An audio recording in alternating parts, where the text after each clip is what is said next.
Techland, the developers behind the somewhat polarizing Dead Island, are back with their latest attempt at an open world game in the form of Dying Light. I've spent multiple hours on the city of Haran, killing zombies and jumping between rooftops, and to be perfectly honest, it's a game I have no desire to play anymore. Let me be clear right now, Dying Light is far from a bad game, but at the same time, it's not a particularly good one. The game has a lot of solid ideas and mechanics in play, and even though I don't care about zombies, it could have made for an entertaining open world zombie game. But the core mechanics of the game and its troubled overall design ultimately relegate Dying Light to the realm of mediocrity. The game starts by informing us that Dying Light's story is a work of fiction. Oh, thanks Techland, I wouldn't have guessed that this game is fictitious, what with the fucking flesh-eating monsters roaming the streets. You play Kyle Crane, a GRE agent sent into the zombie-infested city of Haran to collect a file containing some super-secret government espionage bullshit from a guy called Rice, and the plot basically goes from there, as he tries to maintain his cover while helping the survivors still inside the confines of the city. Now, if you played any other zombie game prior to Dying Light and have the miraculous skill of retaining memory, you'll be about 1 hour ahead of this plot, basically at all times.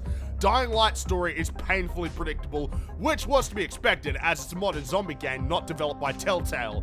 Everything you expect to happen, happens.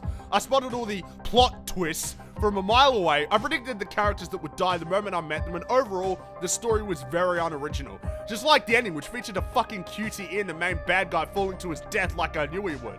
That said, the story was entertaining overall, and even though I predicted a lot of the plot points, there were quite a few really engaging scenes and conversations. It wasn't bad, let's put it that way.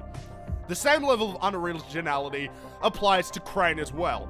I don't know what the fuck it is about first-person games and paper-thin main characters, but it's a trend I can't stand. Thankfully, Crane isn't too bad. He's a blank slate for sure, but he does actually show some real emotion at points, and often acts like a strong protagonist. With this in mind though, he is an errand boy. He's a fucking errand boy. He basically does what everybody tells him to do without question for most of the game, which makes this aspect of his character fall flat on its ass. Now, Haran is a serviceable locale, though it's not like I'm going to remember it for very long. The city itself is well designed, sprawling, varied, and it looks great, but there's not really a single interesting character to meet in this game, which is naturally an issue because if an open world game can't connect me to its open world, what's the fucking point of it being an open world? Now, before I lose it over the elements of this game that suck donkey dick, of which there are many, let's discuss what the game did well. You guys know that I really enjoyed Mirror's Edge, and Dying Light takes a lot of cues from that game. When it comes to the parkour at least. It's not as good as the parkour in Mirror's Edge as you can't wall run or swing off objects, but it's still pretty solid. As you learn the mechanics of the game, you'll find yourself traversing around with efficiency, avoiding multiple potentially deadly zombie encounters, and aside from the occasional clunky control, it works pretty well. The day-night cycle is actually quite great and not really a gimmick at all. During the day, you can traverse the landscape with ease, and zombies become about as deadly as a legless cockroach. When night rolls around though, the zombies gain enhanced abilities and will fucking eviscerate you given the chance. Suddenly, you have to be far more careful with your movements because once you're spotted, it's very difficult to make it to safety, and the chases that occur are legitimately exciting and tense. The skill trees are also good additions. Unless you basically complete a ton of side missions before tackling the story, you'll have to prioritize what abilities you want first, and almost every ability is useful in the game, such as the ability to vault off zombies or carry more weapons. I'm also really fond of the crafting system.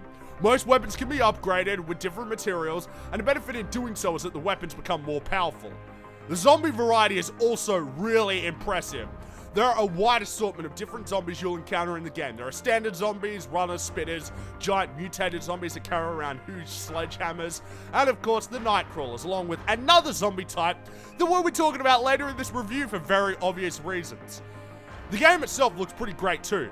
The lighting is fantastic, the textures are detailed, and the overall visual design is pretty impressive for a zombie game. Despite being set in a ravaged city, the artists managed to inject some color into the world. I also really enjoyed the soundtrack. It achieved a solid balance between high-octane action and more somber, subdued, subtle pieces.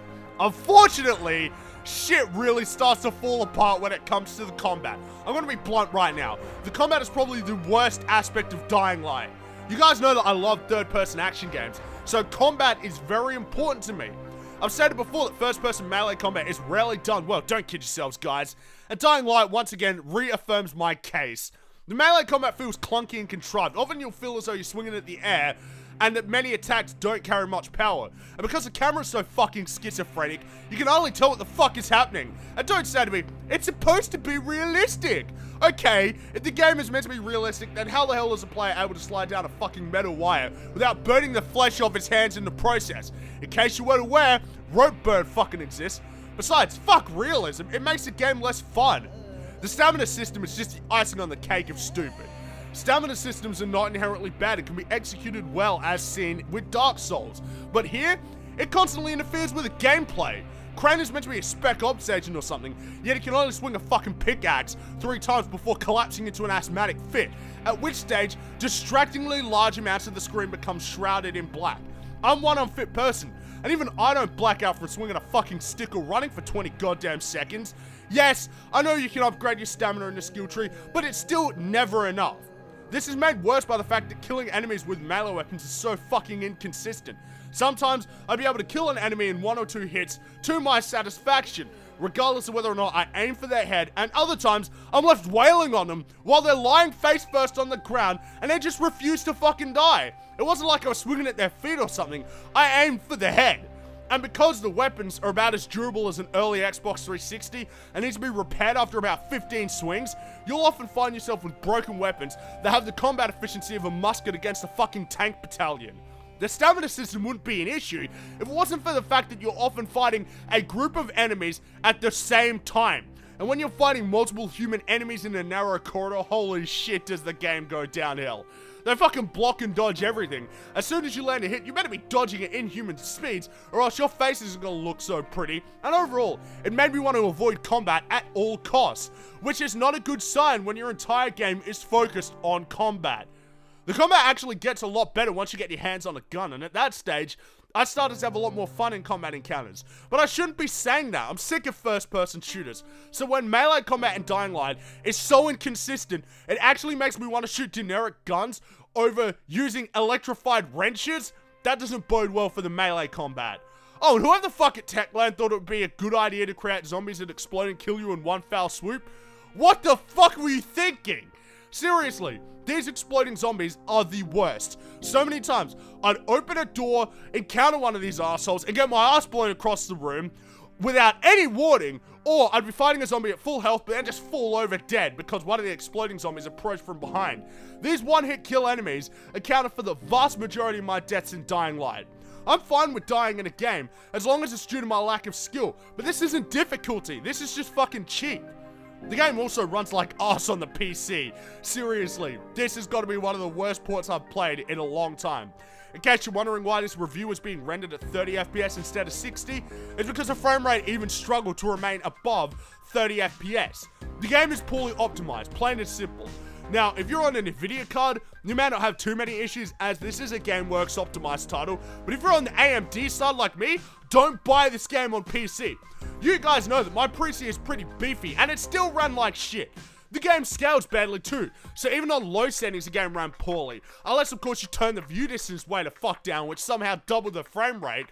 And this really came into sharp focus during the combat. At times, it became damn near unplayable. There was also this really strange reoccurring glitch in the game that occurred about every 15 to 20 minutes. For a few minutes, the audio messes up and the game slows down. I'm not talking about the frame rate. The actual game slows down. The actions within the game literally slow down, as if the game is running in slow motion. Don't believe me? Just watch in awe.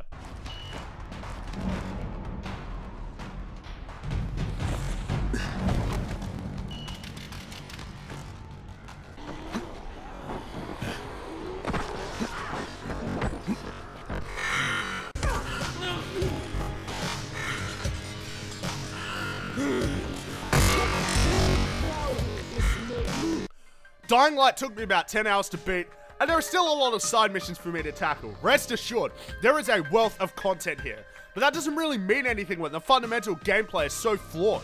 Like I said before, I really have no desire to go back and play these missions because it will likely force me to partake in more tedious combat, and I'm not fucking doing it. Dying Light is not a bad game. There are many things this game does right. It looks good, it sounds good, and it has a lot of good ideas despite its fairly generic story and overall lack of innovation. And if they managed to balance and tweak the combat to the point that it was satisfying, consistent, and fair, it would have been great. Unfortunately, they didn't.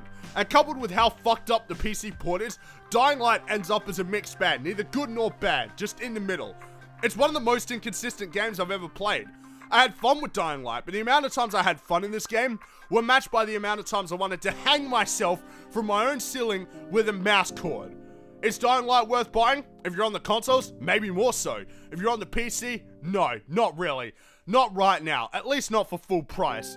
However, I can't tell you that this isn't worth owning ever.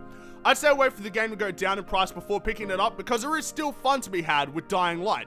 And if you're really fond of zombie games or first-person melee combat for some fucking reason, then you have more of a reason to give this game a chance. As it stands right now though, Dying Light is a game that I can't recommend.